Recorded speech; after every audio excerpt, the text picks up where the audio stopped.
Who technically excuses the absences? What's that? Who excuses the absences? You guys. What's that? We do. If somebody makes the motion to. Right. You know she's on vacation. Yeah. If you need a parliamentarian, gotcha.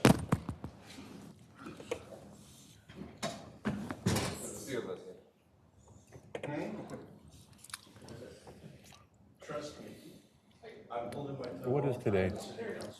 20th? I'd like to table that. And it's funny too.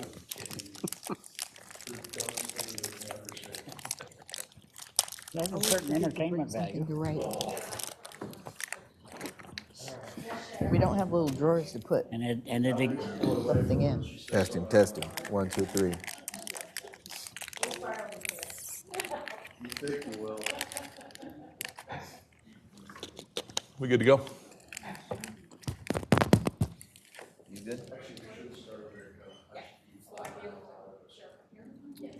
All right, it is 6 p.m. Monday, April 20th, and we will call the meeting to order for the Othello City Planning Commission. We'll start with roll call for attendance. Maria Martinez present. Ruth Sawyer here. Rob Simmons here. Jose Garza here. Chad Robbins here. Donald Burks here.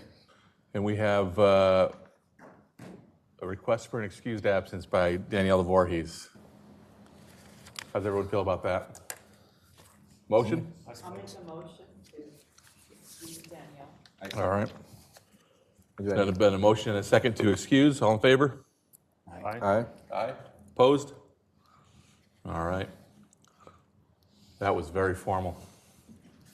It's a good start. Do we have any public input tonight? What's your line, Bob? I think you have people online. Oh, we have someone else joining us. Okay, Kelly's joining us tonight. So all three people from the City Council Committee for Comprehensive Plan. Okay, so you're good. Kelly, are you there? Can you hear us? Yes, I'm here. All right. Next item is approval of the March 16th, 2026 minutes. So moved. So moved. All right, got a motion by Don, I'll second. second by Jose. Any discussion? All in favor? Aye. Opposed? Motion carries unanimously. Now moving on to item 4. This is some new information I think that's recently come to the city about the Wahida short plat. That's sarcasm. So Ann, take Okay. it away, yeah. Sure.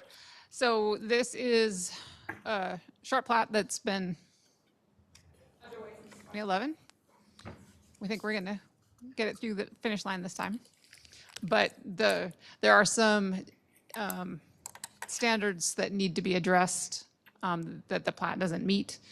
And there were waivers granted in the past, but those have expired. So to make everything legal, we're going to talk about them again and do a formal process again. So I listed out for you in the staff report the issues, which is the 38-foot constructed width of the street. And I noted that may or may not be required anymore because the street standards have been changed, but to be cleanest, it would be best just to approve that. I guess I should also be careful when we rewrote the subdivision chapter, we gave the power to approve the deviations, deferrals, and waivers to the person approving the plat with a recommendation from the Planning Commission. And I'm the person approving the plat, so I probably shouldn't recommend to you to recommend back to me. So I guess I should be careful about how I phrase these things. I try to be more objective. And so the second issue was the stormwater infrastructure. the way it was constructed. It has functioned correctly for 15 years, and Public Works didn't have an issue with how it is. The third one was the completion of Scootney Street improvements to the east property line. And they are requesting to defer those until there's development to the east of the school that would necessitate the improvements. The letter talked about passing a bond in order to pay for those improvements. And the next one is the Cemetery Street improvements. Request to defer those until the vacant land along Cemetery is developed, or until Scootney Elementary, which is across the street, has major remodeling. That deferral was granted in the past in 2019, but it would need to be granted again if you're willing to grant it again. Next one is waiver of the sewer in Scootney Street. Standard is that all streets have water and sewer lines within them. In this case, the properties to the east can be served either through Columbia or through Cemetery Street. This waiver was also approved in 2019 previously.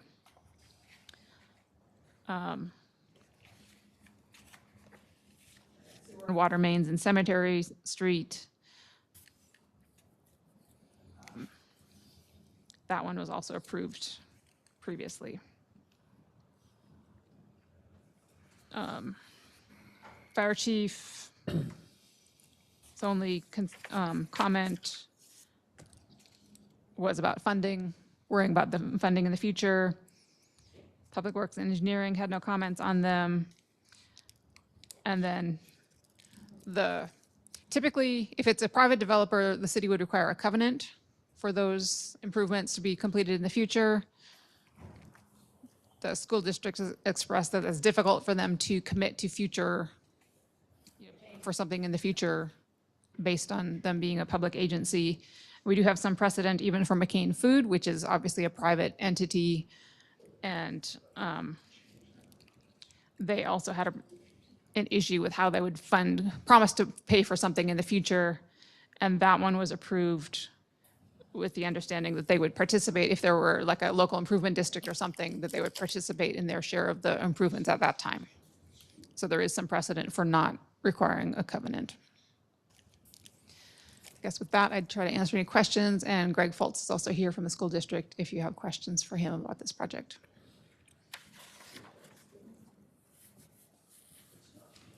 I know you got tons of questions, so I'll let you go first. I'm waiting for everyone else. Any questions for anyone? Yeah. Go, Jose. You can go for it. So, I was on the school board in 2011 when that whole process started. Some history. Oh, there you go. But there was a lot actually that I wasn't aware of, and things that came out later, and a lot of hearsay. My first question is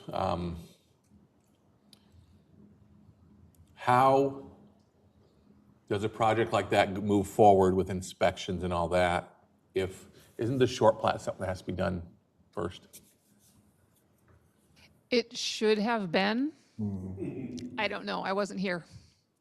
So this is all. None of us were in these positions None at of that us were time, in these positions, I believe, including at that Greg. time. But Greg's been there forever, and he probably knows though because he knows everything. I know that none of the school property is flat. Much comfortable, or you can grab a mic, whatever's more comfortable for you, Greg. I can stand up. You can stand up. Yeah, we were, woo. Really loud. Perfect. Yeah. I mean, I've been there a while, but I know that none of the school properties have been platted. And something between the city and the school has allowed them to continue to develop and build. Even placement of portables, we've been able to, not pursue platting unless. Well, it was every time it was supposed to happen. Yeah. And then every time it was supposed to happen, something falls through the cracks. Because it is hard for funding, because when you do platting, there is requirements. And if it's not incorporated into the bond, how's the school gonna pay for it? So I know we've started the plating process on the high school before, the bus garage and Wahidas, as I know of. So I also need an explanation, because I guess I don't understand this. What does that plating process create for the builder that is not there if the plat process never happened? Do they not have to follow a certain code, or? So there's a few things. So a plat sets the boundaries, with property pins, and you know exactly where the properties are. It notes any easements. And then the last thing, the last major thing would be the improvements, the street improvements, water and sewer are required at the time of platting. So all of those things, I'm assuming the city, though, has to inspect, right? As things come into the street, the city inspects if it was done properly, sewer, those type of things. That's what should happen.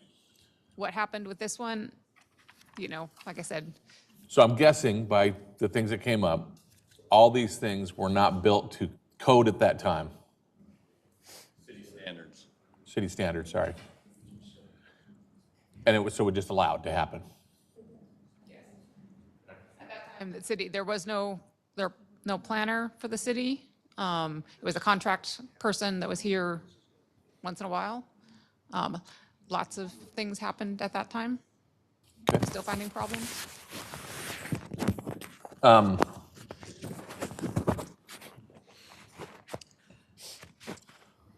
do have a question about the sanitary sewer in Scootney Street. Explain what a sanitary sewer is. That's the sewer main. So where does the sewer from Wahidas go then?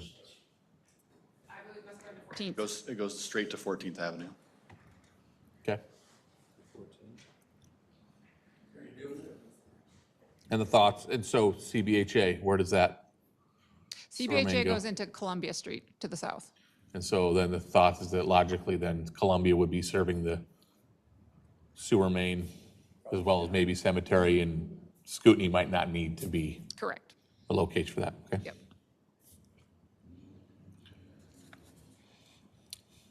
Those are my questions.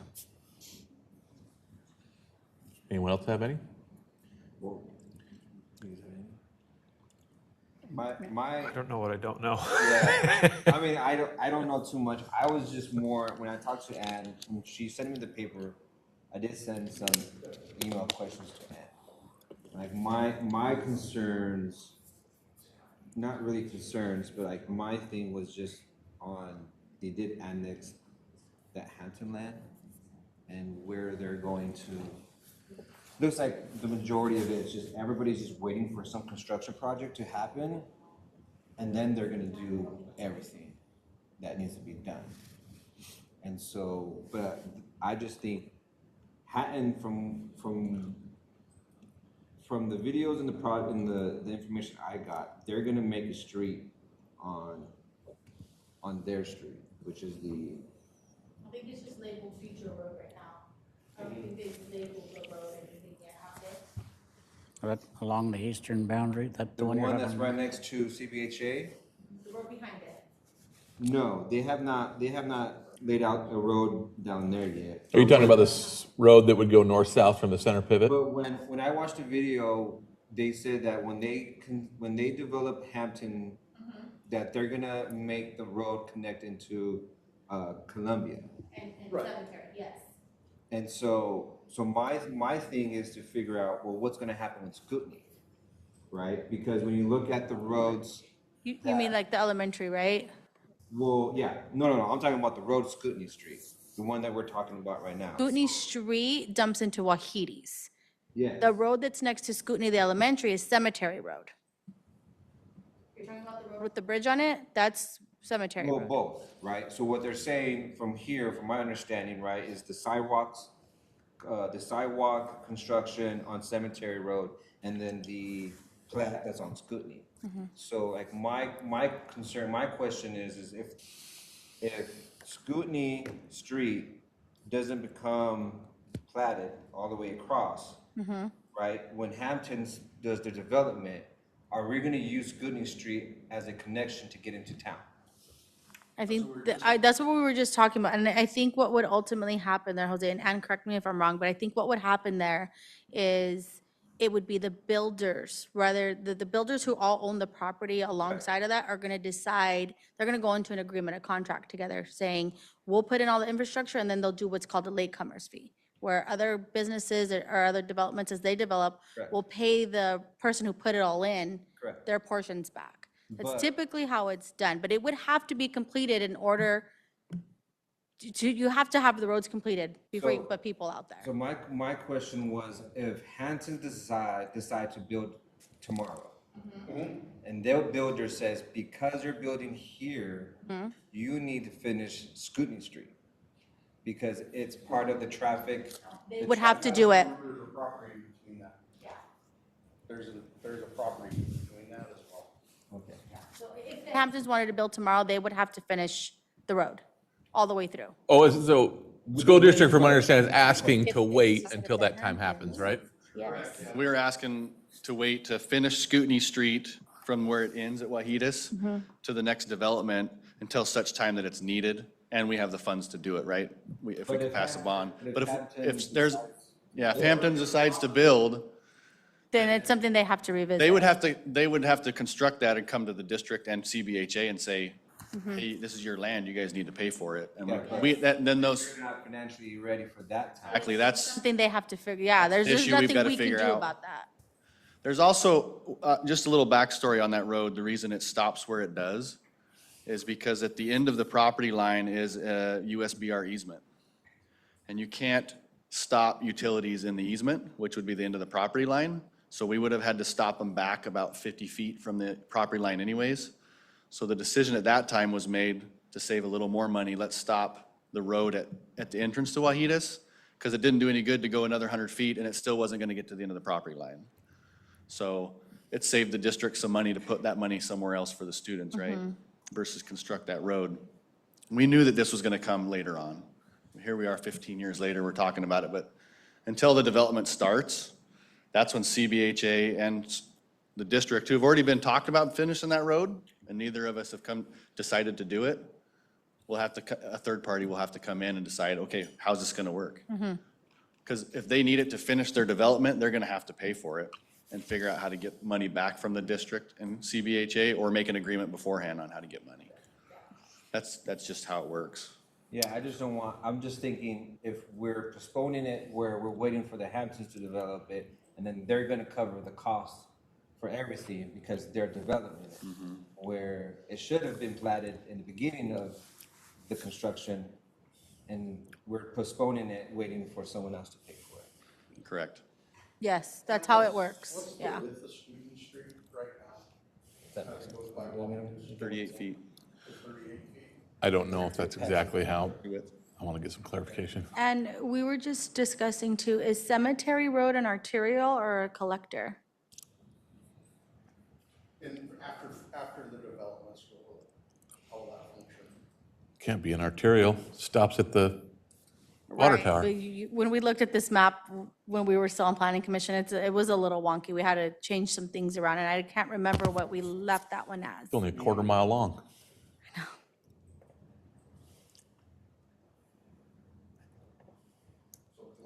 Cemetery is a neighborhood collector. A neighborhood collector? So it is a collector. A neighborhood collector, is that different than? That's just a collector, right? They're, No, it's like juniper. okay, So think of it like juniper, like. So the yellow ones, Yeah. so Scootney, So Scootney Street. we're gonna have Cemetery, Scootney, and Columbia all as collectors in that area? so Scootney stops being a collector at 14th. Okay, And Columbia is what's red, arterial, I'm guessing? Columbia is an arterial. okay. So in these developments, then would Scootney be extended or not? So, here, and so I'm guessing it's not going to cross the canal. It might go into this next property, Go into the next property. one, but probably not cross the canal. Because unless, I just know Scootney, in the future development, Scootney is gonna be the main avenue of getting into the town. So just so I want to try to make sure I'm clear on this. The district is not saying we'd like to not have to put the road into the end of our property. They're saying we'd like to defer that to such time when another developer says, we're going to develop this, you now need to put your road in. Does that make sense? Not the developer say, well, we're going to build this and then ask you to pay us back. They're saying, we're going to build on ours, and at such time, the city will have the ability to say to the school district, okay, now's the day. You guys, it's coming up and you guys need to build this road. That can hold back on the development, because then now they're waiting on the school and CBHA to get that completed. So instead of, if we can get that done beforehand, that saves the time for a developer to come in and then get that squashed. Right, but you're also not, you're right, but you're also not considering that the school's gonna put in a road that the development might not need access to, or might want it to look a little different. So if you can wait to have all parties involved, then you get a product that's much more cohesive to what everybody wants. Plus, they already can't build to the end of the property line because they can't end the utilities in an easement. Yeah. So right now, they couldn't do it anyway. I suppose we could, You'd have to put a fire turnaround down there too. we could put an addendum to this, if we grant this, saying that a timeline, that once it's decided, can the city say, but you have to do your part then within this much time after we notify you? Would that be? Yeah, I think that would work. You're talking about when the developer comes in and says, hey, Whenever the city decides, we know what's going to happen here, the city could then approach the district, in my mind, that's what I'm thinking, and say, this is happening, this is how it's happening, and this is the timeline that we need you to complete your portion of it. If that's able to be done, then that might take care of your concern. You got CBHA in there too, so. Yeah. You could come to the district and. Property owners. yeah, Yeah. yeah, I like The that. latecomer situation.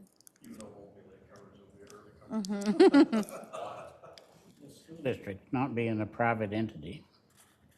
The school board, every school board is likely to say, when you come and say, finish this, they're likely to say, we don't have the money. That- So what then? That's the issue for the district to sign anything that says, when you come to us, that's what they're gonna debate, right?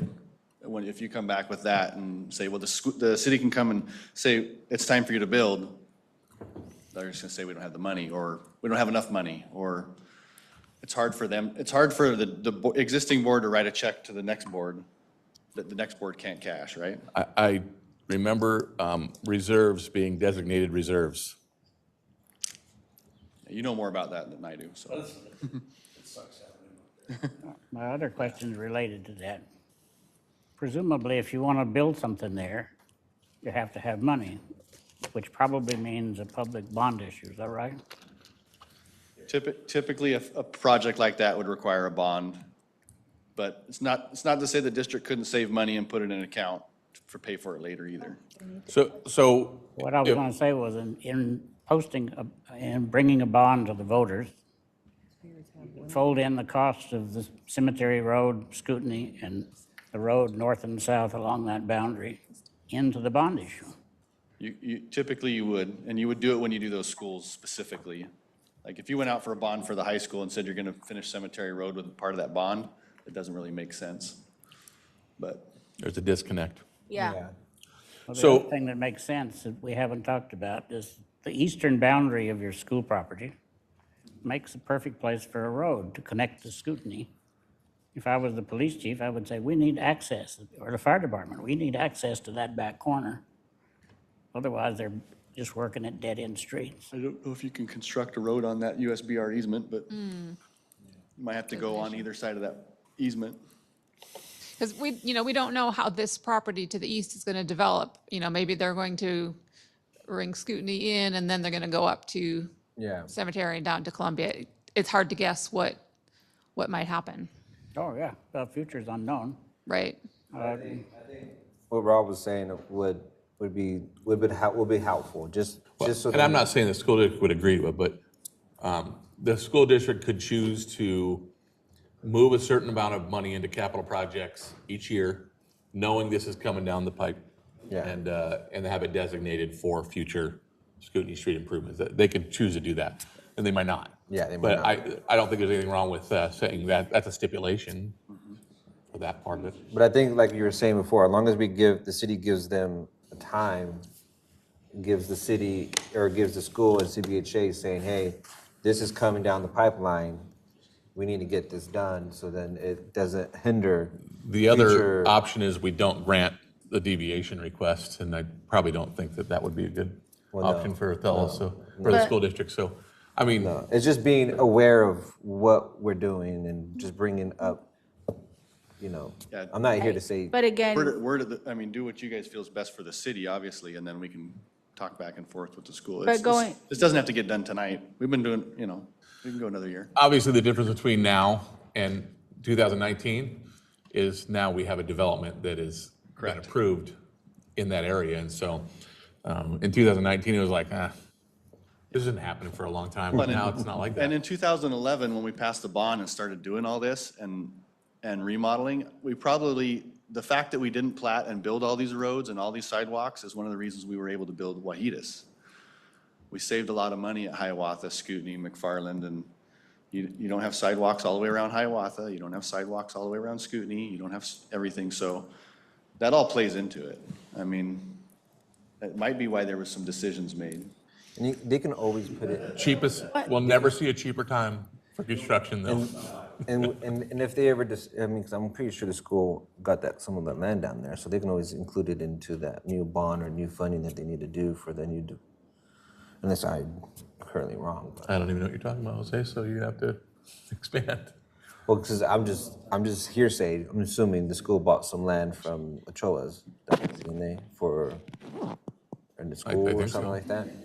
We traded. And we Or didn't yeah, purchase. yeah. But you guys inherited or traded. But traded. Whenever you guys build that construction, maybe you could. Remax's website, there's a new high school going in there, but I haven't heard anything about that at the district, so. one more thing, I have one more thing I want to add. It's, Like the school district in general, when they're gonna get fundings to build whatever they're gonna build there. Correct. If- They can add on to that saying, we need to improve these correct. roads Yeah. that didn't go in from the last bond or levy. So then that's a way where, when that time comes, if they haven't built that area, you guys could get that. Estimated high school on that property is $250 million. Bond capacity is like 160, 70. That won't be much extra money if we build on that site, but So another thing I'd like to just add in, you guys, the deviation isn't going to stop the development. It's going to happen. Now, we're talking about a lot of what ifs when, I've heard him say, they've kind of all the property owners in that area have already talked to each other. They're kind of all gonna figure something out. So it's not like they're not gonna do anything, right? But CBHA is also a nonprofit organization as well as the school district being a public entity the way that it is. But we don't know if that developer is gonna need Scootney Road to be done all the way down, right? We don't know what that's gonna look like. So to not grant a deviation on a what if, when you've got a lot of information. They may choose to not even use it at all. Yes, when you've already got a lot of information saying that it looks like it's gonna be smooth between the three owners, I feel like you're throwing around a lot of what ifs. No, I know. I'm just wanting everybody to be clarified on these what ifs. Another thing, Jose, is that Scootney, with the platting, the right-of-way is going to be dedicated. I have to say something, Okay. and I hesitate to say this, but I'm pretty direct. We got to remember who the commission is here, and this is an item that has nothing to do with our long-term planning. And you guys were great on the commission, and I appreciate you very much, but we should probably let the commission make these decisions. Is that fair? Can I just bring up a point as the public? I'm happy, because you guys have knowledge, I'm happy to call and ask, for us to ask questions, but, yes, so I would say yes, but I hope I'm not coming off wrong on that, I'm just, how does that's the commission good. feel about it? Okay. Yeah.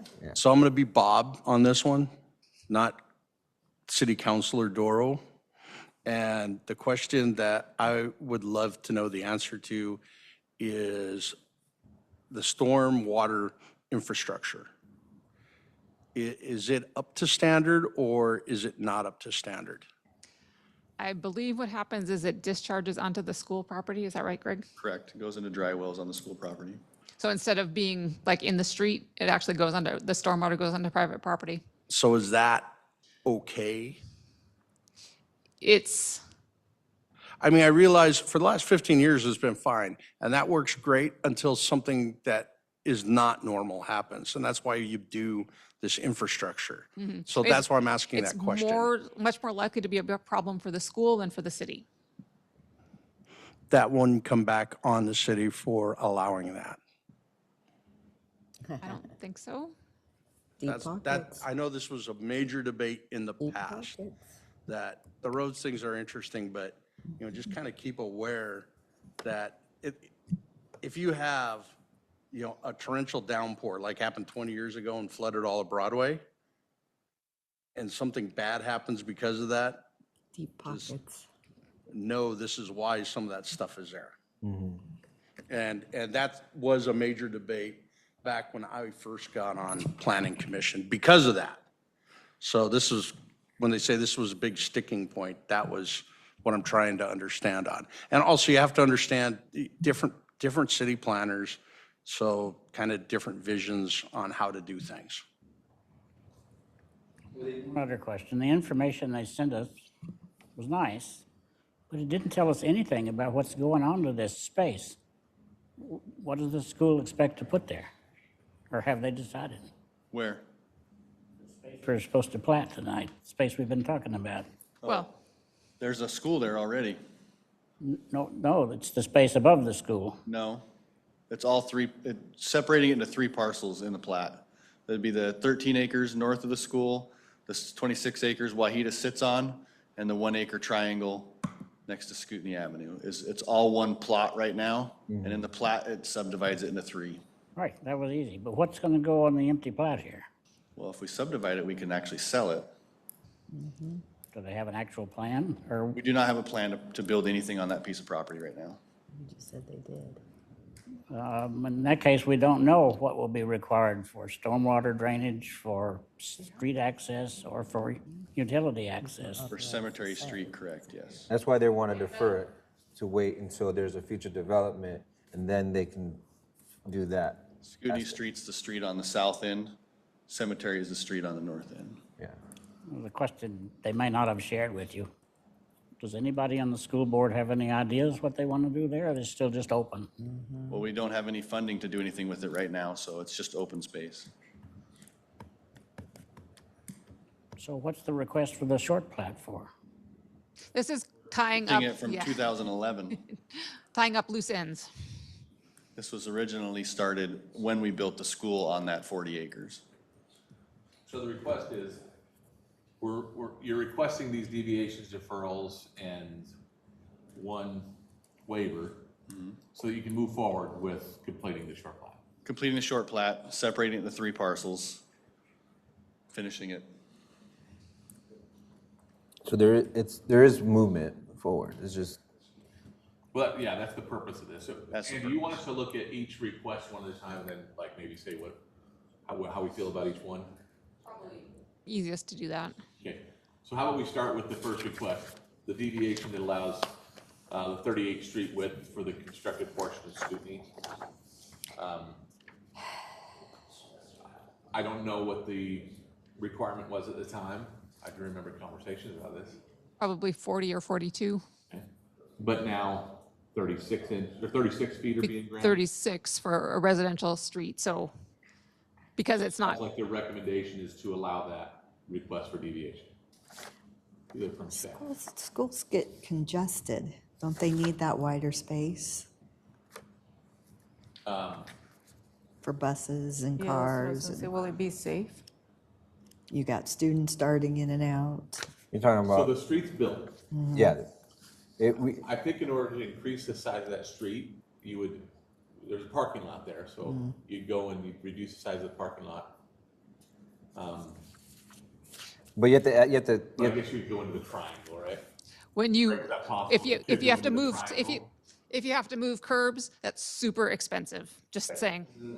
Super expensive. Curbs would add to that. So my feeling on that is it was requested, granted before. I don't see a reason not to now, but that's my personal opinion. I don't know how the rest of the commission feels. I feel like for me, like I'm still really new in this, and I don't really see, like I said before, I don't know what I don't know. I don't know what the implications would be if we don't, or if we do. Like, I don't know. I don't have enough information or understanding on really what the decision does. And I think that the things that do have implications have been brought up. Chris brought up one of them. Yep. Jose brought up one too. So maybe that says something too. Nobody brought anything up about this. Well, since the- well, I mean, it did say here, like the fire chief, like there's some stuff here that basically said that they did got information, asked like the public works, didn't really, or the engineer didn't do any comments. I mean, we can always hear back from them to see what their thoughts on. So I've already asked them and they didn't have concerns. You know, I gave them a comment period, and that if you don't comment in the comment period, then Okay. you've missed your chance, basically. Okay. So, but generally when I don't hear back, it's because they don't have any concerns. So let's kind of determine if anyone has any, Ruth, you had mentioned you have issue with it. Any Well- other commissioners? Yeah, I think if it's already done, it's already done. But I think going forward, that if we've set standards, that we shouldn't be making all of these, Bet there'd be plenty of Smaller. blame to throw out on that, but who knows back then who made yeah. that decision? And that's what I'm But I saying think is, it was- what's found out done later is that done. It was Greg's fault. No. Is the commission done. good with that I- request for deviation? I would just want to add what you were talking about, as long as the city gives them time, if there's any development. This is width of the street. We haven't got to that one yet. Okay. On, you're really quiet. Yeah, it's probably, let me raise it up a little bit. Okay, so sounds like the majority of the commission is good with the width. Yeah. And is that enough, or do you need Yep. something more from us? That's okay. The next thing is the stormwater infrastructure for Scrutiny Street. This is specifically what Chris just brought up. Well, Public They're Works, asking that they can just leave it alone. Now, if you say that a street width being changed when there's a curb, I would imagine stormwater. Right, if they have system to would be a big dig it project up and as put well. new dry wells or plumb it into existing stormwater system or something, there's a lot of expense there as well. Is it something that if it needed to happen, is it going to be 10 times worse to not do it now while it's not as developed? And then is there a scenario that is logically feasible that you could find that it's, So the question is, would it cost more if we waited till development happened, or if they waited till development happened than doing it now and yeah, taking care of it? it was gonna cost It's more. gonna with cost the- more because it's gonna be later. Yeah, it's gonna. But But that would be the only increase in cost would just be the over material. time as costs go up. So I would assume, have the ability to grant a deviation with some stipulations. Yes. So what about stipulations that if it is determined through engineers or whoever is involved with the new development to say, that's gonna be a problem because of this new development, then we revisit requirements? The other thing is that as each portion of the street is constructed, they're going to deal with the stormwater on that portion of the street. So it's not like the portion that's already constructed is going to really get more stormwater. It's probably going to be figure it out as they build out the rest of Scootney, if it even happens. When you're designing that street, you're designing the stormwater for the remainder of the street as well. So it's really just for the existing portion that's not built the way it would I'm be no required. engineer, so I don't know what could happen in the future. But I feel like there's a way we can approve this in a way that also gives us the ability to say, this could happen and we may change our minds. We have to have that Yeah. leeway. Yep. That's what I would Yep, recommend, I but agree with what you just said, but I have a question. I don't know who knows the answer. How many of our stormwater systems are going into these wells now? Do we know? So the issue is that the dry wells are on the private property of the school district rather than being in the street right of way, which is where they would be. I understand that. How many other dry wells are there in the city limits? There are some, Do we know where they all are? yes. Well, I don't, but the Somebody people knows. over there know. Yeah. We should approve this deviation. That doesn't bother me. It's the future that bothers me. Because at least this property and probably others are collecting stormwater from a parking lot. The EPA will eventually say, no, that's contaminated water with petroleum products. You can't dump it into an aquifer. And they will eventually force us to connect to a stormwater system with an oil separator. That's not soon, but it's coming. That's the kind of thing the EPA gets worried about. And sure, makes sense. I don't know, I don't have a solution for that. That may come up later, Don. Yeah, that's a big one. As far as deviation with language that gives us the ability to Hold the city require harmless. something later if needed, how does the commission feel about that? Handle for future conditions. Okay, everybody good with this? All right, Ann, is that clear? Thank you.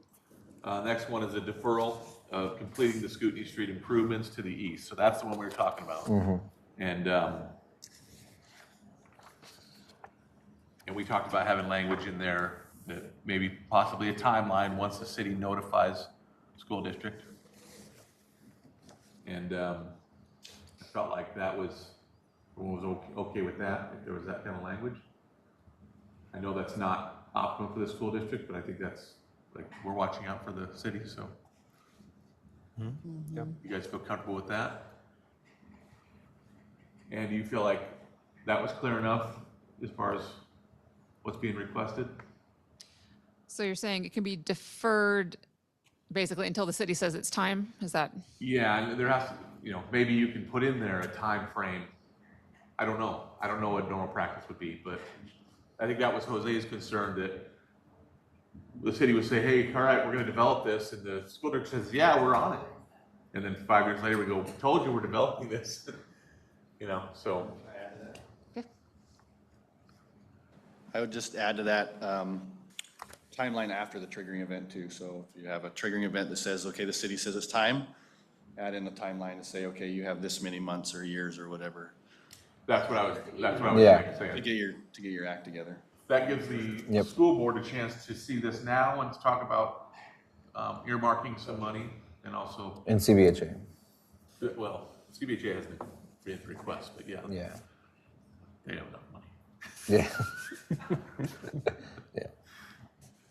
The other thing is that the right-of-way will be dedicated with this plat, and so then, say a developer's ready to go and the school district isn't ready to go, the developer can build that street, so they have the connection that they need and get their payback from the school district later. If they're in that much of a hurry. Option, sure. That's the latecomer, right? All right. Right, yeah, so that's the other part about the platting, I guess I forgot that part, is that it does dedicate that street as a street, which right now it's just private. Okay. Have we finished that section? Or is there more? Yeah, I think we've done. Good. The next deferral, street improvements for Cemetery Road, pavement, curb, gutter, sidewalk, stormwater. That one makes sense to me. I'm guessing the city or the school district would love to sell a piece of property so Cemetery Road is Can't do that with our short plat.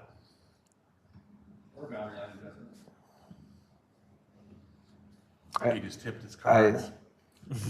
I do. I don't know if it's part of this. I don't think it is though. But I do have a question. But I can go offline on that one.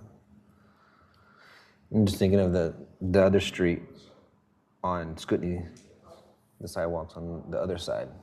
Who's in charge of those sidewalks? Is that still the school district?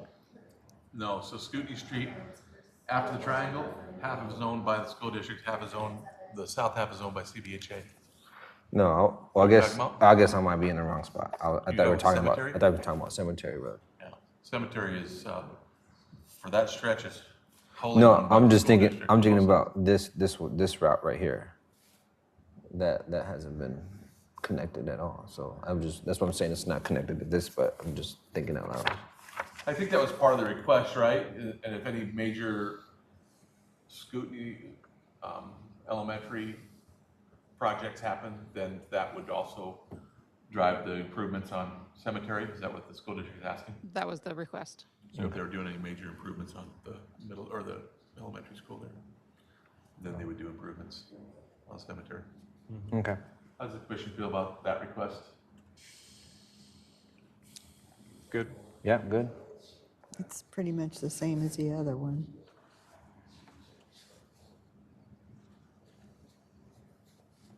Okay. All right, Ann, Okay, clear there? yep. And then the waiver of the sanitary, they're asking for a waiver of the sanitary sewer in Scootney Street, meaning asking that it never is required that a sewer is put there. Because it could be put Cemetery or Columbia. How does the commission feel about that?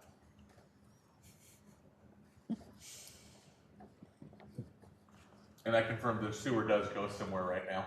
I don't know if you heard that. It's not just dumping into the dirt.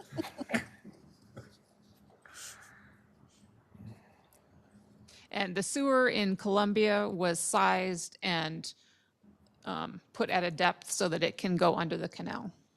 So it was planned that sewer is going to flow, a lot of the sewer is going to flow into Columbia. Okay. So there's no sewer for Cemetery. There's no sewer for Cemetery on this street. Is there a sewer in Cemetery Road? No. No, that's So what that's the last one to discuss. So there's no sewer. Okay. Okay, I'm going ahead. Sorry.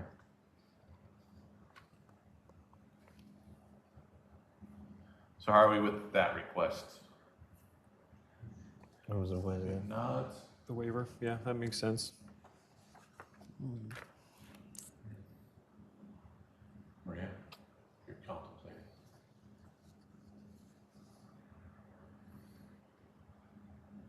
Is that yes? Yeah. Okay. All right, Ann. So the last one. Last one, so they actually asked to waive That's a waiver as well. Yeah. that one, which means they would never be required, which it would be a deferral, but I think we should. Yeah, The person who buys the that land. makes more sense. it's of that, Well, the cemetery if property. someone buys that, the school district is going to be on the hook for part of it because they have Scootney, but not all of it maybe. But I agree that that should be a deferral, not a waiver. Yeah. I'm fine with that, but I have a question that worries me.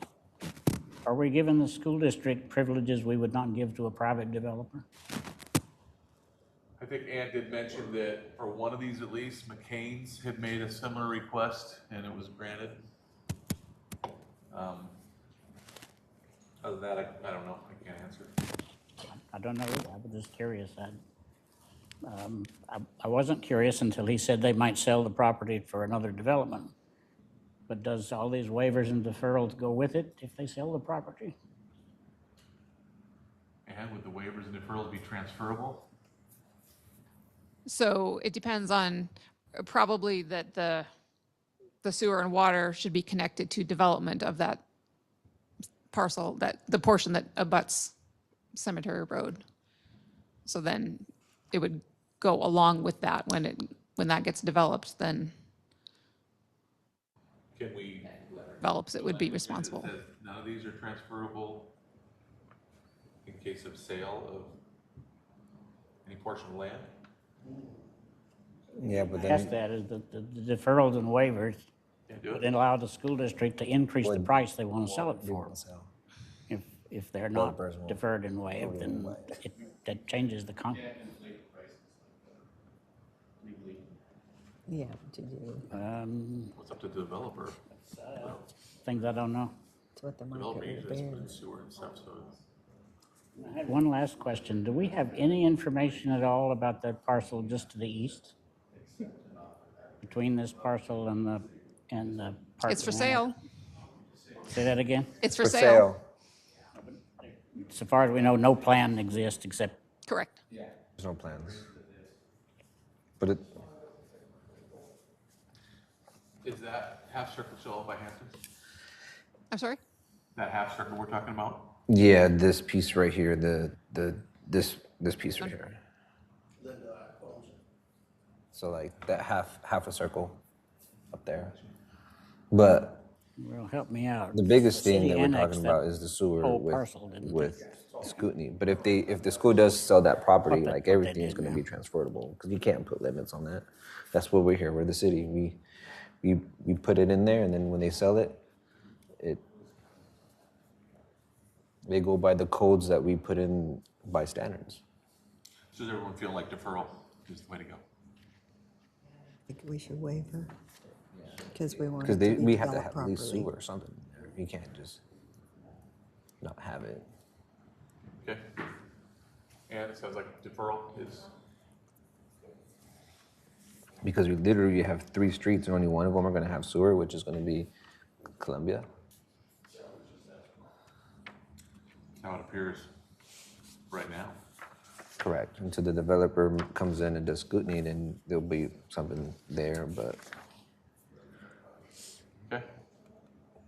Is that all? Greg? Anything else you want to add? Thank you for your time. All right. Appreciate you guys that volunteer your time for stuff like this. I know how important it is, and I'm here too. Thank you.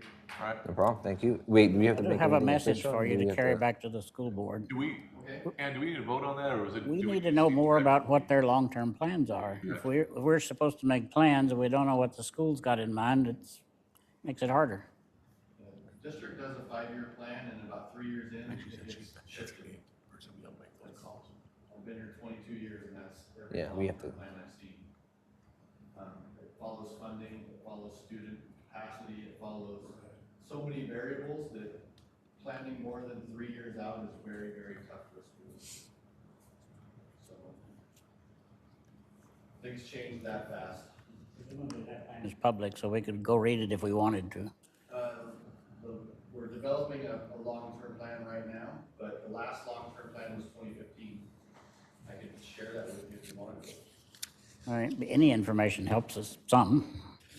We have a future ready All right, what's school team. next? We've been meeting, we're on our 6th meeting. You're welcome to join. when I you're can on. send you the meeting invite for the next one. Okay. So it would be good to do a formal vote rather than just discussion. Okay, So so and it could how- be for the whole things as we discuss them, just Can you help me with, to craft that motion? a motion to recommend the waivers, deferrals, and deviations as discussed. Who wants that? So move. So moved by Don. Second. Oh, you got beat. Yeah. Wait, All in favor? who put the motion? Aye. Aye. Aye. Aye. Opposed? All right. All right. Carried unanimously. Thank you. Now we can move on to comprehensive plan update. And I'll let you just kind of Sure. take over there. Okay, so I did put the flyer for the survey in the packet just to get it out there. Yep. Comprehensive plan survey. We've had a pretty good response, but of course, more is better. So I just have that in the packet so that it's out there. And then we're going to talk about the vision statement. And we do have our consultant, Aaron Merkar, is on the line with us again today. And so he is going to go through this next part with you. And I have a PowerPoint I can show when he's ready for it. Hi, everyone. Can you hear me okay? Perfect. For a minute. Great. Oh, looks like I can't turn my video on, so if you want to see my face, sorry. And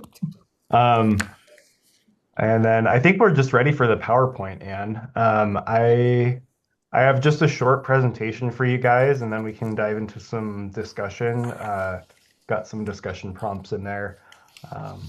So whenever you're ready, Okay, let me hang know on. I when think the I have to PowerPoint's ready. stop sharing the other one. Chris. I, You didn't know me. before we start that process, I got to admit, I'm completely confused at this point what we're trying to do. So are we developing a vision for the survey? What are we doing this vision for? I can Oh, take go ahead, that, Aaron. Ann. Yeah, so and I'll explain all this too, but what we're doing today, so the vision that you guys did a workshop back in February. I don't think I was at that meeting, but I got all of your feedback from that. And so we have a draft vision statement, and that's the key thing we need for the comp plan. So I'm just bringing that back to you guys today before we bring it to the public. I just want to make sure things are on the right track. There's a couple different directions we could go with a few things in there, and I just wanted to run those by you guys before we take it to the broader public. Maybe I was sleeping through a certain point. We decided on a vision. No. We had a lot of discussion about vision. Yeah, we talked about a lot of different stuff. So what are we using this vision for? Because I mean, typically a vision is part of a strategic plan. That's like this, and the vision makes up this part of it that influences all this. So I am terrifically confused what we're trying to accomplish. And just for explanation points, I've been the facilitator on a number of strategic plans. So that's why I'm very confused at what we're doing. What are we doing? Well, so the comprehensive plan, this is the thing we need in order to drive the other pieces of the plan is we need a vision statement. This is what everything in the plan is going to align with and stem from. So that's why the vision statement is important. So when I read through this, I mean, this is a very strategic process that we're about to go into without 95% of the purpose of your strategic planning. So I am terrifically confused at what we're trying to accomplish. I mean, we're going to hire a new city administrator who may do a whole new strategic plan. When is the last time we had a strategic plan in the city? I don't know if we ever have. We worked on one in like 2018 that was never finished. So I guess my question is. This is not a strategic plan. This is for the comprehensive plan. Right. But there was a vision that was made in 2021. And why don't we just adopt that and move forward and give the latitude for the next city administrator to have that opportunity to make a whole, instead of us creating something which may not last very long. Except this is the comprehensive plan, so it's coming from everybody. That's what we're trying to do. Okay. Well, that leads into my question that I had on this. I guess I felt like the surveys would help us shape what the community wanted our vision to be. Correct. Rather than, like, I get where we kind of started it. We said, here's kind of a general template, but the community would help us mold that. But I feel like, and maybe I'm wrong, I feel like we're being asked to solidify the vision before even asking the community what they think. So Am you're I not missing that? solidifying it. You're getting it more into shape so that then we can get some more input into it. So this is one of the things that I'm going to do at the Cinco de Mayo event, would be to have the portions of the vision for people to look at and give comments on. So we're being asked tonight, in part, to distinguish between keeping the town as is or wanting to see it grow. Distinguish between agricultural being our main focus to diversified economic opportunities. And so my question is, why wouldn't the surveys and communication with the public help us? Like, because all we have right now was what we talked about. And there's all these people in the public who might then swing that scale one way or the other, rather than us trying to determine tonight which way we want to go with it. Well, I think we're determining what we're gonna start with. Right, but we're being asked to, Make choices. our start is kind of broad. We're being asked to actually narrow that down tonight, right? To make choices. Well, so I think just as a matter of whatever direction we go, we want to know if what we're gonna put before the public is something that, like, is that a good starting place? I think that's a great way to put it. Is this a good starting place to get feedback from the public? And I think we were just trying to structure it in a way that, there's multiple ways. We don't want to just walk a middle line and say we're going to choose the safe option here. I wanted to hear from you guys. Do you think this is on target, or do you think this needs to go one way or the other? And I think as Planning Commission, it's important to hear that from you guys. I think that hearing it from the public is important as well. We just wanted to help use your group in this discussion to help refine what we start with. Yeah, so like right here where it says baseline vision statement, it basically says that like this statement reflects on the planning commission input, but are intended to starting point for further refinement. Yeah, So and it's then a maybe I'm getting ahead of baseline, so it's myself. not- That's the baseline, but then I feel like as we go forward, we're going to be looking at what do we want more, growth and opportunity, Well, we or ain't, the community character and community. livability. Why don't we keep the baseline, because then the community can help decide. But Maria, you want to say I think something. that we should wait to get that information back from the event, because then we have a better idea of what, we can plan for, and if we're gonna have, to be able to fund it later.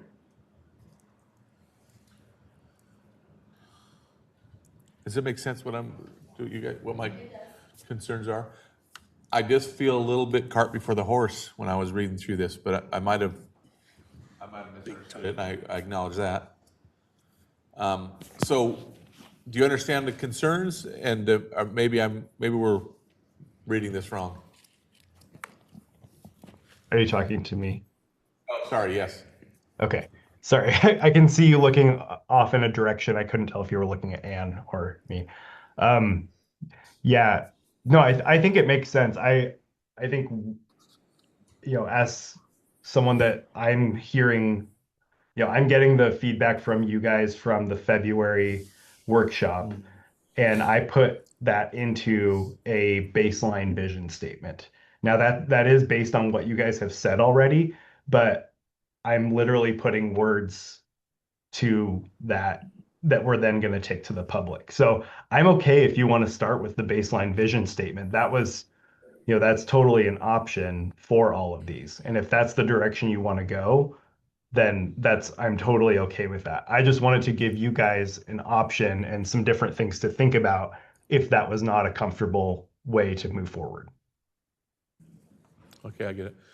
So, was I right when I was assuming that we were going to, in this process, I'll just talk about let me find the first one here. The first one being where you have alternative vision directions. We were going to talk about community character. And we were either going to keep the baseline, choose the growth and opportunity focus statement, or the community character and livability focus statement. Was that what you were going to be doing? Yep. Yeah, I mean, the growth and opportunity, they're just different options. So we could always choose something in between those or a hybrid, something of that sort. But again, it was just So kind of providing options for you guys to react to for me to better understand your community and what we should ask the public. I'm aware that the baseline vision is kind of going both directions, and I think that was kind of the point, right? Yeah. It's broad and allow the community maybe to help us refocus where it should be. And I'm not comfortable choosing. I may know what I would prefer, but I'm not comfortable saying let's go with the growth and opportunity focus because that's what I want. That's where I'm at. But Chris, you were gonna say something. What is the baseline?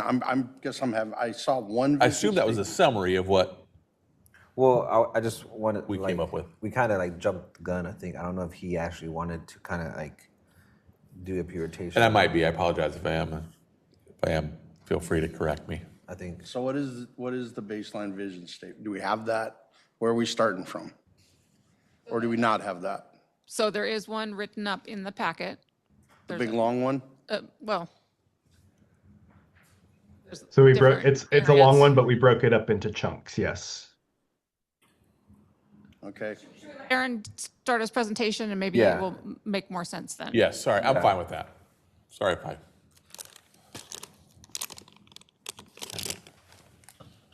it's like my mic is not.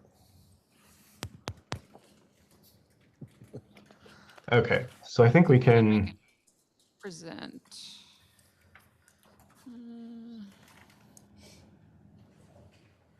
And I think we can just move right into the agenda slide there when you get it set.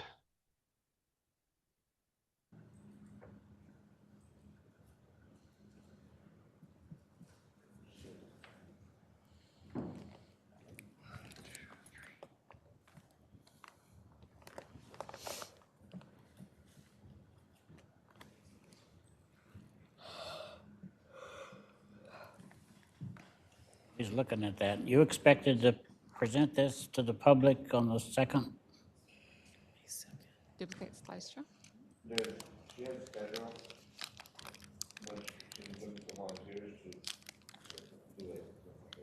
But what we decide tonight, you're going to present to the public on the 2nd and ask for their input? Yes. I thought that's what you said. All right. We are ready to go. Okay. You can just move right to the next slide there, and I'll just jump right in. So I'll just cover quickly what we heard from you guys, and then I can kind of go through some of these other things, pretty efficiently here. And depending on where you guys want to take this conversation tonight, I'm okay with whatever direction you want. I just tried to prepare some stuff for you guys to think about and stuff that would be helpful for me and Ann and city staff as we go to the public for the first time on May 2nd. And again, we do have that survey out right now. So we are hearing back from people already, but we don't have anything in the survey about a vision statement. So we wanted to make sure that that was really something that is in a good enough shape to take to the public. So I can go into what we heard on the next slide here. So some takeaways from what we heard from you guys in February was that people define Othello. That's that welcoming, close-knit, cultural, multi-generational roots and sense of belonging. That growth should be intentional. We are transitioning from a small town to a small city, so the development should feel coordinated and connected. Housing and affordability are really important. We really need those housing options for families, seniors, all ages, including a local workforce. Infrastructure is essential, as we've been talking about for this last hour. Long-term growth depends on reliable water, sewer, and other public services. Economic opportunity, while agriculture remains central, there is a strong desire to diversify jobs and support local businesses on a larger scale. And then quality of life, where we have parks, we have opportunities for our youth and families, events and community spaces that we can rally around, and have a central component to long-term livability in Othello. So if anyone has thoughts on that, that's kind of the six main takeaways we got from that event. So trying to take that and put it into a vision statement where, okay, this is the big thing this is what we want Othello to be 20 years from now. That's kind of the goal of what this statement is. And that will guide all of the goals and policies, the other things we've been talking about, that the comp plan will be centered on. So yeah, go ahead and go to the next slide. That's fine. Just some tensions that I wanted us to think about, and this isn't necessarily you have to decide one or the other tonight. It's just something to think about, a framework to consider when we're having these conversations. So small town character versus growth opportunity. What aspects of Othello's character are essential to preserve, but what changes are acceptable as we grow? So I don't think we dive into that right now, but just keep these in mind as we discuss other things tonight. The agricultural identity of Othello versus that economic diversification piece. So how should Othello balance preserving its agricultural foundation with attracting new types of development? Housing diversity versus neighborhood character. Where and how should new housing types be integrated into the community? We can grow outwards, have more single family neighborhoods. We can densify within existing neighborhoods. There's a number of ways to grow housing in the community. Development ambitions versus infrastructure reality. So this is another thing related to conversations tonight. How should infrastructure shape the pace and location of growth? Does development pay for development? Does it pay for itself? So all of these things can affect the direction that the comp plan goes and what the final recommendations are. And granted, we have a long process ahead of us where we're going to get a bunch of feedback from the public.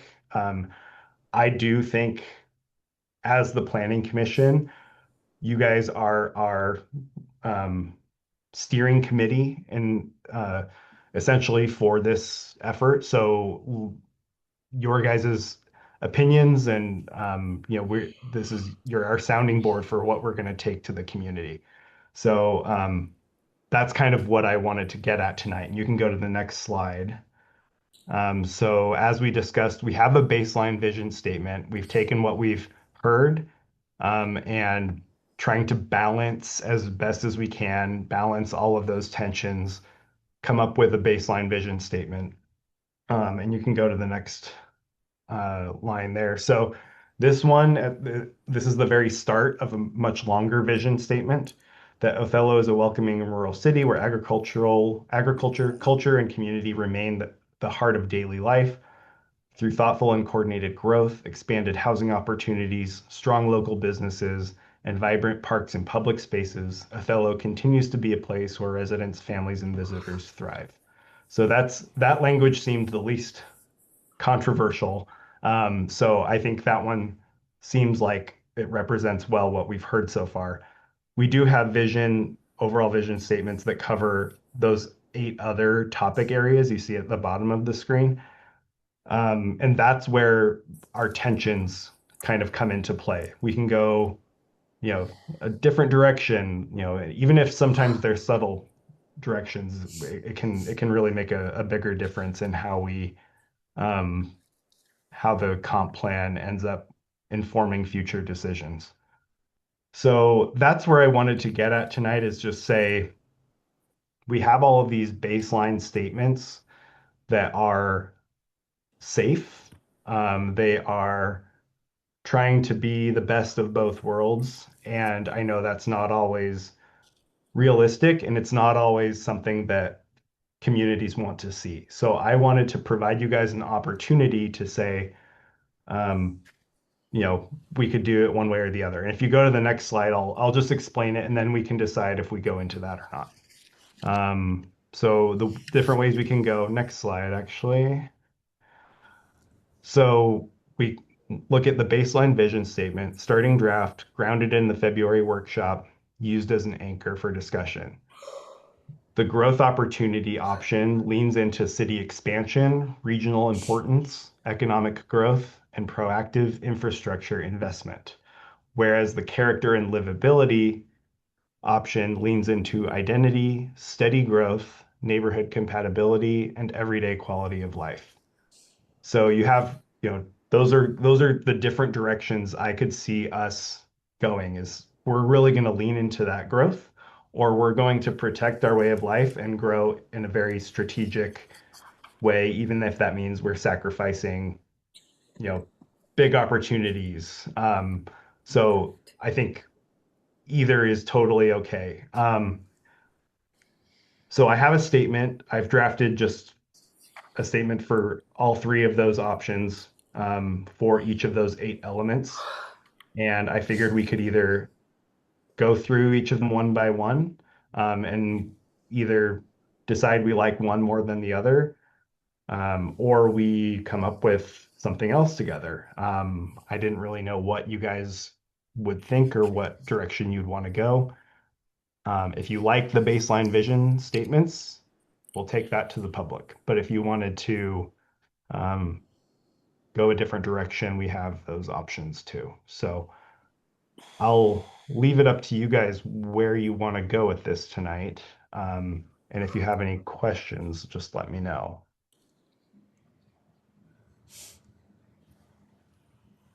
I have one. I'll let you guys go. If you're going to present this to the public, they need to be able to read it. The information that he has given us here, no one will read to the end. We should do what he did on his first slide and, It's not being presented to the public like this. oh, good. Yeah, But we should, this is for you to discuss, and then he's going to synthesize that into some, the vision statement should be just that first paragraph minus the last sentence. And then it should be in the future tense instead of the present because we're planning for the future. Most of the rest of it is too wordy for people to understand. I don't know how you would simplify it so people would pay attention.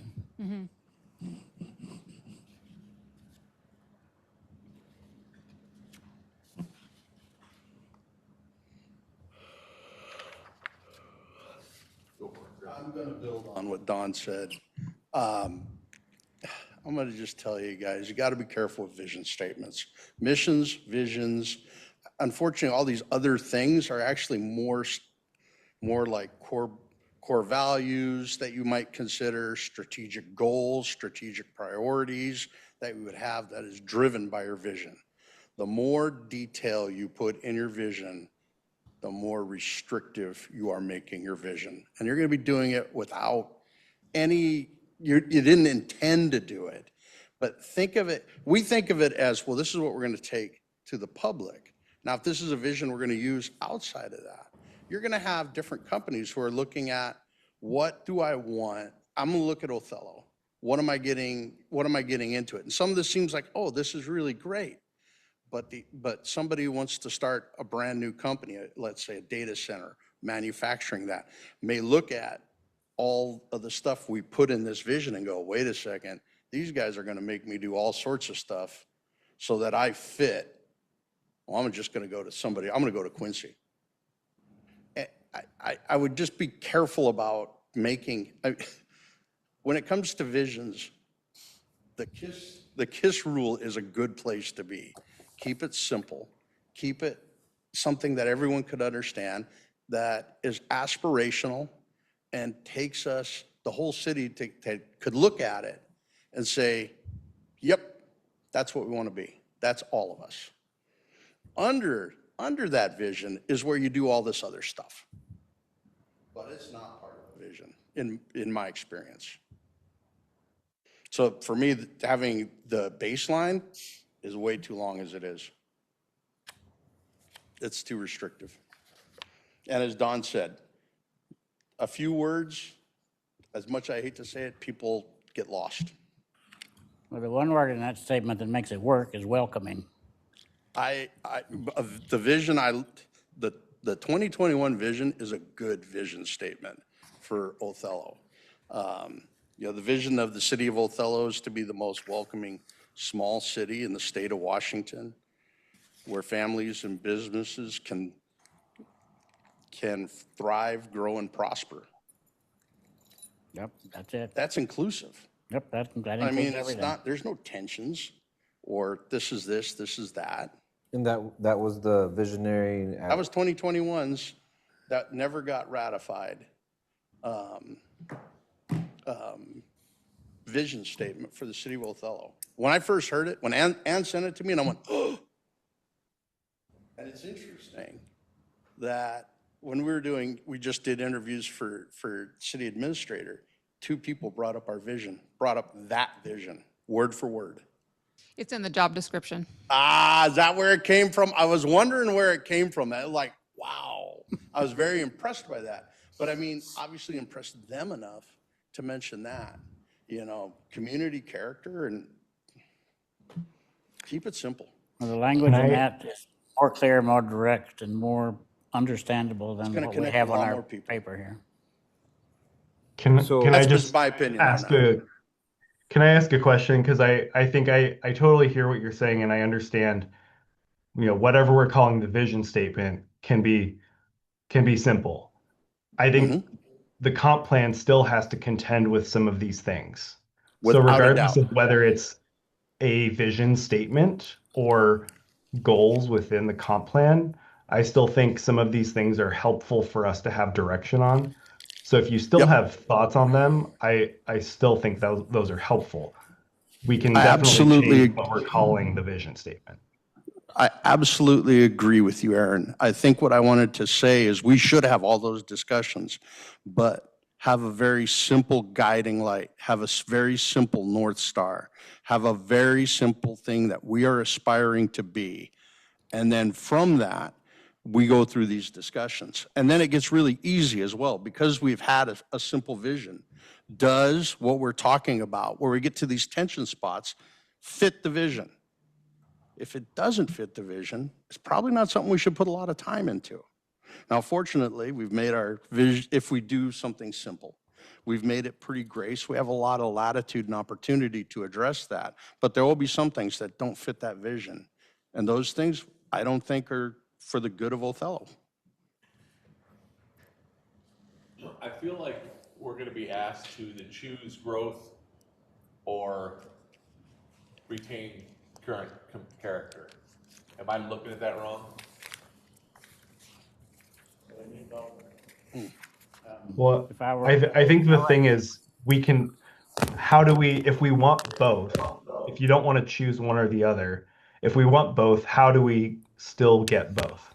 If we're going to accept growth opportunities, how do we maintain what is important in Othello? I'm just- those are the types of conversations I think would be really helpful for us to hear from you guys. I Now- understand what you're saying, but I don't feel comfortable that we're a group of 8 people, 9 people making that call when we haven't heard back from the community. That's where I'm at. But I think this is just the baseline, right? I mean, I'm assuming we're gonna say, okay, we choose this. We do these activities in the community, we get feedback, and then we come back and then we're realigning the vision. Right? But if we choose, let's say we choose the growth and opportunity tracks, right? Say we come out of here and it's growth and opportunity. That's going to influence discussions with people in the community when But you've you need narrowed it somewhere down, to I think. start the discussion. You Which- can't just say, what do Which you I want? think the And- baseline is a good place to start, because then the community will weed out nah, I don't like that part of it. That's my thoughts. So Chris? so what if? Another what if? In May 2nd, we propose the community decide either one of these 3. We get feedback, and then we come back, and then Well, I think by using the baseline vision, it's got aspects of both, and it would naturally happen that way. That's just the way I look at it. I'm just one person. I understand that. The beauty of the discussions we're going to have is, and and your all's position is critical on this, is you can have growth and still maintain a small town character and livability. And some of that comes into how you are going to allow for people to utilize and do their developments. What sort of, all right, so let's say like we want growth, but what sort of aspects create character and livability? I think if you ask most people, it's like, if Main Street turns into a zoo, that's gonna suck. So how do we plan the city so that doesn't happen? So that there are, adequate collectors, adequate arterials? Are we going to design our new developments in a way that spaces out how things are done, or are they going to shuttle them into an area that's going to make havoc?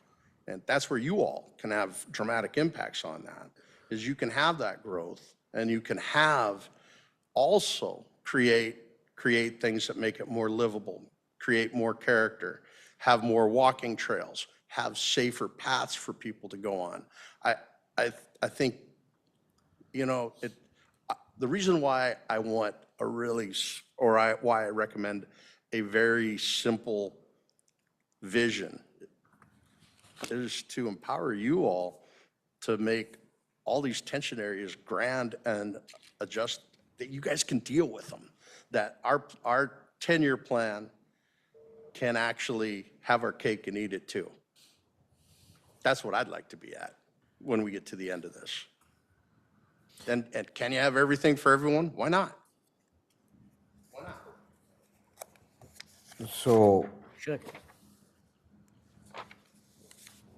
never mind. Let me share with you a couple of things that, not just us, but everybody in the responsible position seems never to think about. If we want a better community that will attract stable new employers and grow our existing employers, every employer is going to look at your community and say, what are your schools like? What is your health care like? And right now, we don't have either one. But they're both achievable, but it will take somebody pushing it and saying, yes, we need better, more extensive health care, and yes, we need respectable schools. And the fact that the school board seems to have no plan is not encouraging. I try to go to the hospital commission meetings once a month as a spectator. I'm not a member of their board. They have a plan, but it doesn't connect to our planning commission's plans at all. They seem not to talk to us, and we seem not to talk to them. That's something, it is possible to have a much more vibrant medical community, but it takes a little encouragement from a broad spectrum of the community to support that. Next time we meet, I'll bring you a copy of their consultant's report about where people go for medical care. Right now, more than half the people that live here don't get any medical care in Othello. And that's a huge market that we could tap. It just takes a little pushing and shoving. I don't know what to do about the schools. I wish I had a better supply for them, but schools everywhere are that way. So, Ann, so just so that I'm looking at this correctly, the baseline statement that is here currently, right, on this page, well, this one's 18 and 19. That is the one that we're currently in this committee saying that's what we want. And then these that are green are alternative ones that we can then change to put as a statement. I believe that the baseline one was what Aaron put together from your previous discussions. And then he gave you kind of two, you can kind of either lean into growth or lean into existing character if you want to Correct. lean Change. one way or the other from that baseline. So then my question is, on May 2nd, when you're at the park, what is your goal to achieve? Is it to get a vision statement from the community on kind of like how the park said, or when the community of the pool says, hey, you have A, B, and C, put stickers on which ones you like the best, and then we're getting that feedback as a committee here to say, okay, this is what the community choose, and then we alternate that. Yeah. So then, even though this is what we say, you're going to have these out at the park, and then the community gets to choose that or write their own. I'm assuming I they get that. believe so. I think Aaron was going to say something. Yeah. So, so I think it depended on where we got to tonight with this group. So one of the options was we could just have these statements, on a board and ask people what they think about it. Does this hit the target? Yes, no. I would change this part of it, but leave this part of it. But from what I'm hearing tonight, it might be better to just break this up into a dot sticker exercise where we ask people to vote on which of these is the way you want to see Othello go. Or is there, something else, a different The way you'd want to do it? the reason why is because I think Chris pointed out something really good that kind of went under the radar. We are getting a new city director, so or city administration. So this will push back in the sense where whoever steps in that position has some say to what we're doing. The city administrator is administering for the council and the mayor. He's the staff person that is, Also getting direction from the community. So yes, he or she is in that position where the city council and the mayor kind of directions to what they need. But I mean, the city, hopefully that person intakes what the community is asking us. yes, but they have to go through the council and the mayor. I think, where what I like about, just keep something in mind. We're spending all this time talking about vision, and we're making a comprehensive plan. So when you start talking, I mean, that's why I recommend a simple vision where our effort should be on the 8 topic areas and getting input from the community, seeing how much you get and how you want to incorporate that into your comprehensive plan. That's why I mean, if I would love to go down the 8 topic areas and define how we would like to ask the community about those at Cinco de Mayo, for example, and say, hey, in this area, here's our vision. This is what ultimately we're aspiring to be. How are these 8 areas, A or B, A or B, A or B, in these 8 areas? And that's, I think, will give you a lot of definition on how you want to go forward, making your comprehensive plan.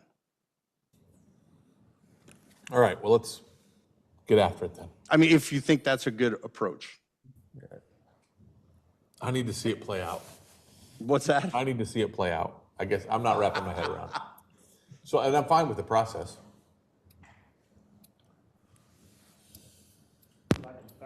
I read through all of this stuff in our packet, and all of the things in the growth and opportunity lane work good. The baseline is too basic. But all the things in their middle lane there, growth and opportunity, I think would work fine. Don, you're a little quiet. They worked fine, is that what you said? John likes the Yes, growth and I opportunity. turned away from my microphone. Yes, they worked fine. See, and those are the kinds of things I think are helpful. If you guys have opinions like that,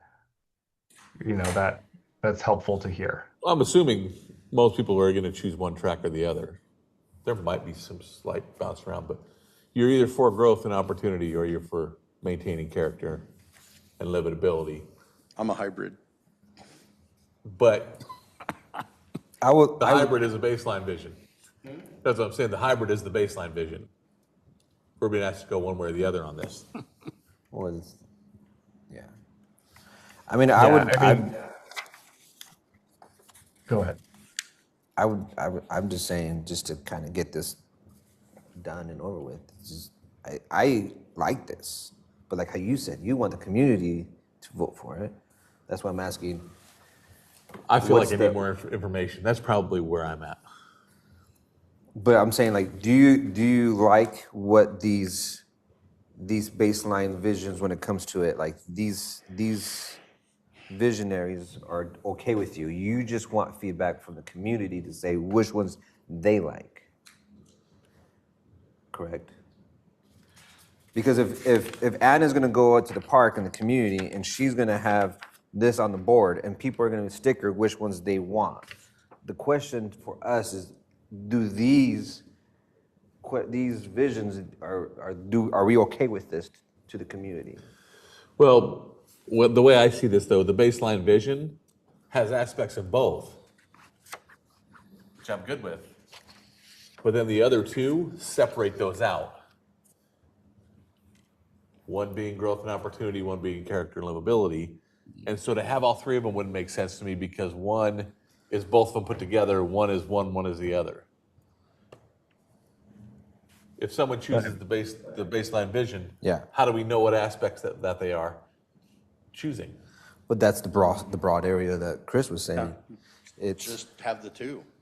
Yeah. I'm almost wondering if it could be like a exercise where we have like these statements down the middle of a board, and we have, character and livability on one side, growth and opportunity on the other. So the baseline is down the middle, and it's almost like a spectrum where where do you fall on this statement? So we could easily simplify Makes all of sense. these statements into a few words and ask people, where do you fall on this spectrum in terms of land use, in terms of housing?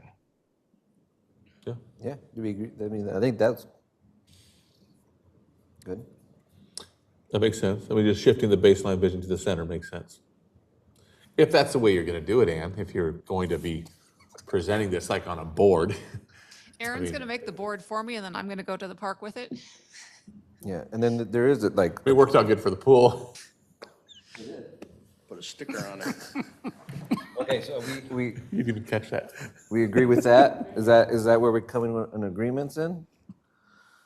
I'm good with it. But I'm good with the fact that I'm just one person too. I'm okay with this process going down and I'm just observing and I can go last as well. So, I'm just trying to. We have a lot to go through, so I'm just trying to. well, the way you just said it, we're done, Well, right? yeah. The baseline ends up in the center and Then you're gonna have that direction. picking, which I'm probably more comfortable with that part of it. We're not picking which one. We're letting it play out. Well, with the we're public. not picking which one, but we're defining the wordage of. I think the verbiage, I think Aaron did a great job breaking up the baseline vision into growth on one side, character and livability on the other. I think that is all done really well. I just didn't feel comfortable, if it makes sense, being one who chose which lane we were going to take to the public. That's where I was uncomfortable. And so, my next question is: this might be, so we can move on to the next. You have volunteer needs for scheduling topics. There's going to be more than just May 2nd when it comes to this, correct? Or am I wrong? So Aaron can jump in, but the May 2nd was going to kind of give us the direction for the, where do we go from there? Kind of based on the feedback that we got So then, that day. so then we'll be right back to where we're at, but at least we'll have the data from the community. Yes, and also the survey, we're going to close the survey right after that event. Okay. So So we'll have all the results. Jose just brought that up to me. How do you guys feel about that approach to the public? Do you understand what he's saying essentially? Are you good with that? If you're not, then we should talk about it.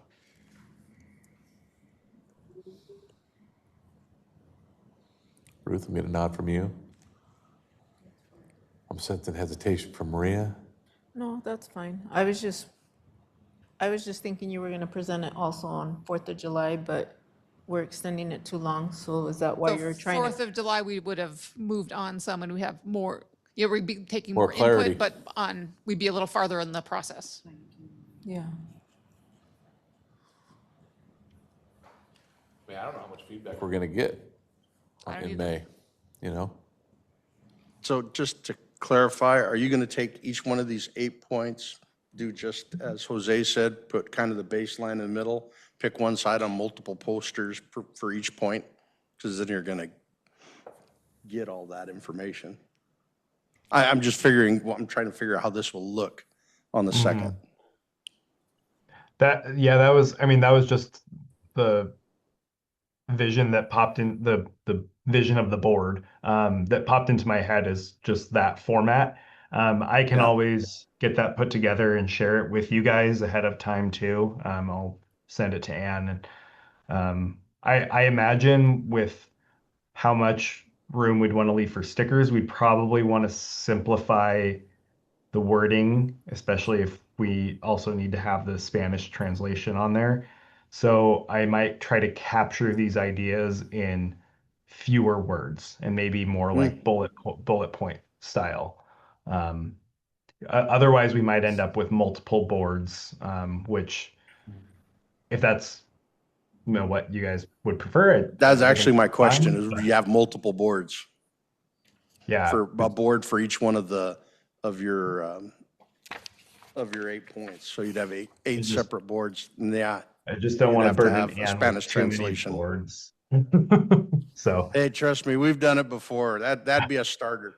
That'd be a starter compared to trying to build a pool.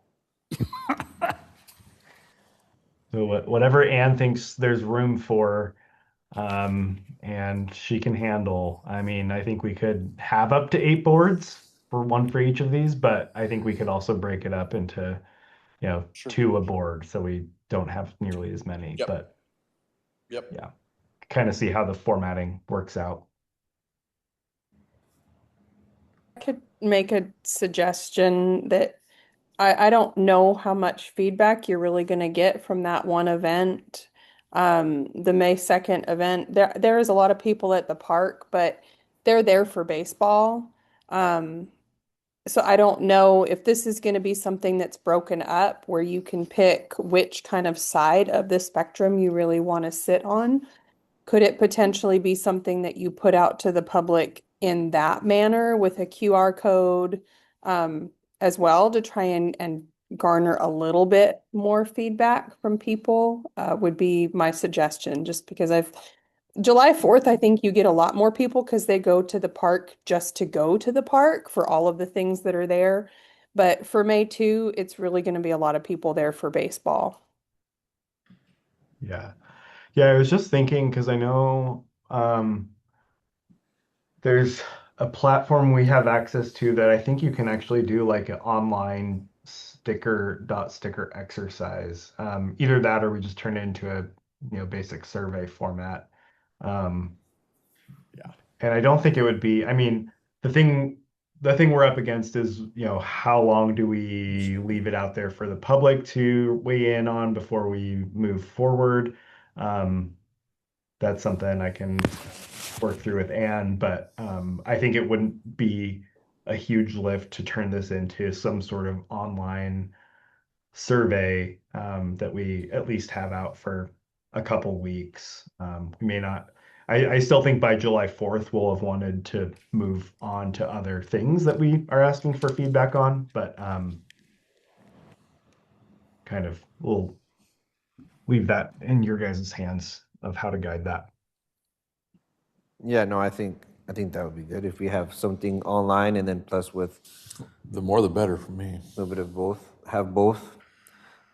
And then we'll get that information, we'll come back, we'll reset, we'll do everything, we'll regroup, and then in July, we should have another survey or another event to push that. I mean, this is crucial time, so we have to look at what we got to be with the community. We have Cinco de Mayo, 4th of July, and then we have August. I don't know what happens in August. The fair, September. Chris? All right, so you already have a survey out. Yes. So will this become confusing having multiple surveys out? I just, Yeah, I it's wonder my about only that. concern is that you already have one survey going. So I mean, you're going to get some data for this. I hope that data will support one way or the other. I took it a while ago, but I mean, if when it first came out, the but second survey I can't says, remember how it supports what we're talking about here. if the second survey says, we appreciate your participation in the last survey, this will allow us to get even more Even detailed. deeper. Okay.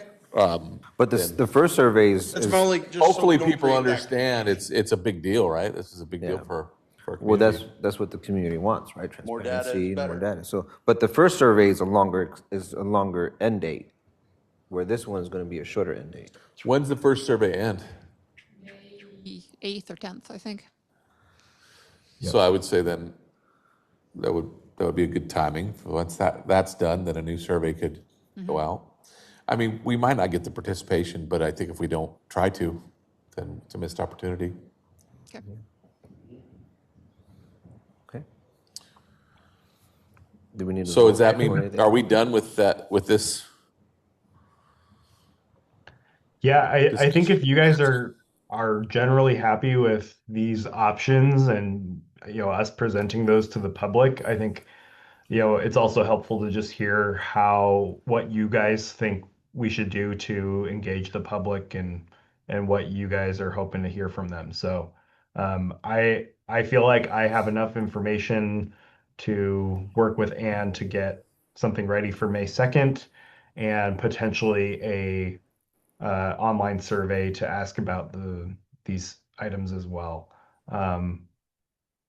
If you guys wanted to weigh in more on these statements or just anything of this nature, we can talk about that, but I don't need that tonight if you're good with what we've presented. Okay. Like I said, I'm good with the wording, and I'm sure you'll do a good job making it into bullet points. Are you okay? Are you okay with the fact that, I mean, we're basically going to get credit for this portion of it, right? 'Cause this is the planning committee's vision baseline. It's not really. Our baseline was very broad and looked at both sides of it, so I was actually okay with that. And we're trying to narrow it down. That's a baseline, so it's not. We'll be back. What were you saying, Ann? I was just saying, I don't think you need to feel too much like it's, that you're responsible for it. It's all just a starting point. Yeah. That was another thing I was gonna say is even as we go, if we realize we're heading in a direction that the community doesn't like on some aspects, it's all changeable until it's adopted. Yeah. And even after it's adopted, it's still changeable, but. Do we need to approve anything and make anything formal, or is it just kind of guiding you? No, this was just guidance. Perfect. Okay, we're ready for item 6 then? Aaron, did you want to go through any of this other Oh, sorry. presentation, or do you feel like you've got what you need?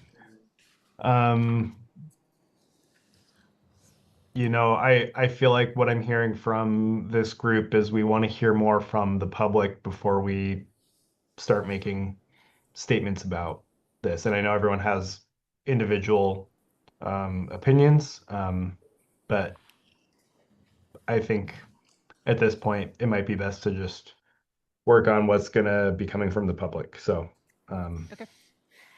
yeah, I'm good. I appreciate that. Okay. Thanks, Aaron. Yeah, thank you. All right, the next item is the meeting topic schedule.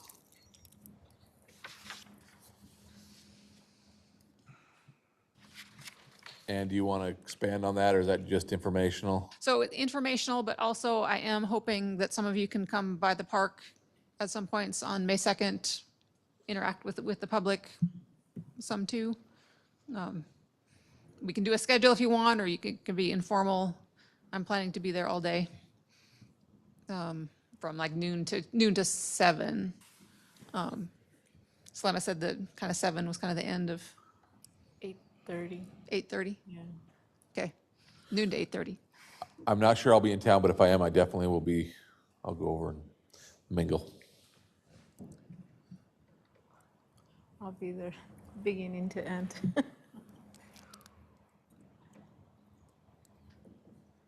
So that's all I had on that one. Okay.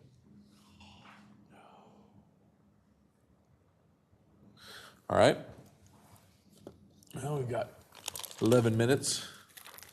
Any questions or comments about the building and planning department report from anybody? I do have one thing if we end up not having, if we have a little bit of time left. Yeah. So one of the things that the new legislation adopted this year, the state adopted, is allowing family burial grounds on private property, unless the city prohibits or regulates it. Now, the state has a bunch of regulations about like setbacks and stuff, but I kind of think we would probably want to prohibit that. And that was also, Hey, I have a pet cemetery. You know if you bury your a significant other in there, you don't pay taxes for it. So let me just go around the room and kind of get an idea of who's for this, And stuff. for the burial on your private property. Terrible idea. No. Jose looks like he's thinking about it. I gotta think about it, man. All right. Now that I think about it, I want to be buried on my property. I gotta think about it. There is some benefits. There is some benefits on getting buried in your own property. What do you guys think? People tend to not follow the rules, so I'm against it. All right. That's. Maria's laughing enough where I'm assuming she thinks it's a crazy idea. I'm really curious Hey, to see what it other will areas save are me doing. money. So Jose is one of 5, okay. Yeah. 6. Sorry. I just want more information. Danielle had been against it. 7. How about we let the public think about it? Oh, no. Our job. And what the majority of the commission is for banning that. Okay. So you just need to draft some language in. I can do that. Okay. Is that what you were looking for Yes. tonight? With one Do we feel like we can knock out any old business tonight, you With guys, one or we want to move exception, on? let Maria do what she wants. It's we can. I mean, why not? We're here. We got. Just joking. I mean, We can break it up. the big one was the new housing and existing building and childcare. Do we have strong opinions on that, as far as how we wanted to change anything that the state currently is allowing, or what was? Thought about it in a while? Yeah, I think we were all kind of like okay with it, but my question when I was asking the family here was HOAs. I mean, how does that work? I don't know too much information on it because I know when we were doing childcare training and licensing here in Othello, that was one of the issues that we had. We trained this family to have a childcare, but then they live in a place that had a HOA. Do HOAs and covenants take precedent over those kind of rules because people who choose to move there are kind of saying, I agree to live by these rules? Yes, because what the state says is you can't zone it to not allow it. But if the HOA doesn't allow it, we can't do anything about that. So people who move into a neighborhood need to know what their HOA and covenants are so that they don't later go, well, I didn't know that, because they're bound by them. But that's what I'm saying. So then HOA trumps the state law. If an HOA said no childcare in this area, then it would That's trump all. it. I want to make sure we have that cleared, and that's just. And I don't, that's not even to be part of this RCW, that's just a separate known issue, of how HOAs and covenants work, and not everyone knows that. Well, that's what Sure. I'm saying. So it's the. I don't think are you saying we need to mention that in how we word it? Because to me, that's redundant. That's going to be in other aspects of our code and the mentioned covenants and HOAs, I'm guessing, right? I don't think we could Or is that say just one state way or law? the other Okay. about that because we don't get to regulate HOAs. What was the, you can see in the packet, It was you had just changed the verbiage just to be compliant with the RCW, right? Yeah. My general feeling on it was that, my general feeling usually is doing the minimum that the state requires. And you just removed and changed some verbiage just to make sure that we weren't going against the RCW. In general, I felt I was fine with that. And I know this is something that Ann would probably like us to be able to move on with. If the rest of the commission's okay with it. Do you feel like we need to bring it to the next meeting to talk about, or should we move forward with it? Or do you? What is that specifically? Do you remember this? So this is the RCW that talked about allowing housing in existing buildings, no matter what the zoning. And then also allowing childcare in all locations. Not that it's a free-for-all, but it sounds like we probably need to revisit this and look at it Yeah. again. Yeah. Okay. And I just was So- kind of wanting to keep it, like just on the radar, and I'll bring it back we have when we to- have space on the agenda. Yeah. By Obviously, we didn't next- have time. We have to by next meeting, or it goes to whatever the state law is, and we can't make any of our adjustments to it, right? We can still adopt things. It's just that we'll default to the state law, which actually, I mean, it kind of doesn't matter what our code says. It defaults to the state law, but We might want to add something to it that's unique to us in Othello, but I would just say that maybe we should try to do that next visit or next meeting if we don't have a really full agenda. I obviously don't know what the next meeting agenda is going to be, but so maybe include it in that packet. okay. Well, we're going to be revisiting the information from Cinco de Mayo. You know what? We're going to be revisiting the Cinco de Mayo information. Yeah. That's what we're going to be doing for next Just agenda. stickers, dude. It's easy to figure it out. Ah, well, sometimes you're colorblind and you don't know what you do. I am colorblind. Thanks for bringing it up. Okay. Anything else that we need to discuss tonight? I will accept a motion to adjourn. What? Vendors, did we, what was the rolling on where vendors could be, not in the park, right? Unless it's a special. On the sidewalks, they're able to be on the sidewalks. The vendors, she's asking about the vendors, like, Not Lions. I think Lions is the only one restricted. Because there's concessions. Because there's a vendor already there. Okay, But is there a vendor? Vendors at one. Yeah, but the concession stand is, I thought I saw like a, You can call Heather and report it, the code enforcement. yeah, it's rented out to a vendor, but I think they were looking for a vendor. So if there's no vendor currently, It doesn't matter? Okay. That's not the way the ordinance was.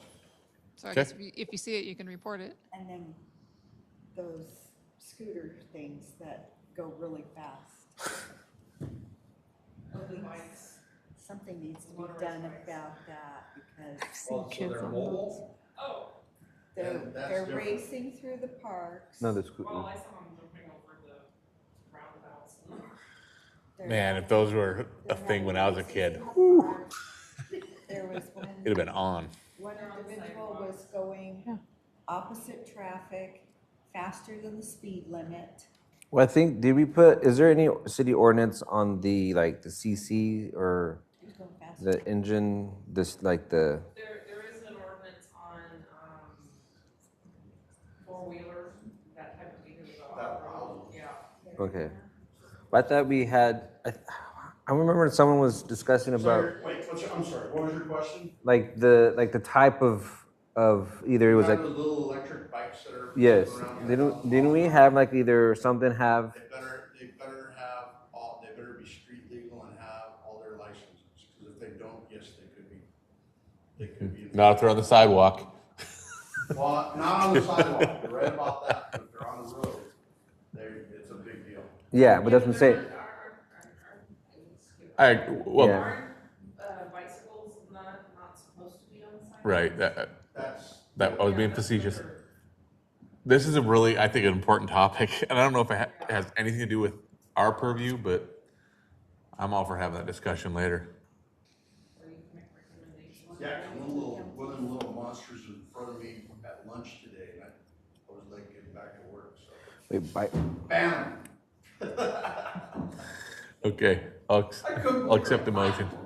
It was a gang. We got a motion to adjourn. Is there a second? Second.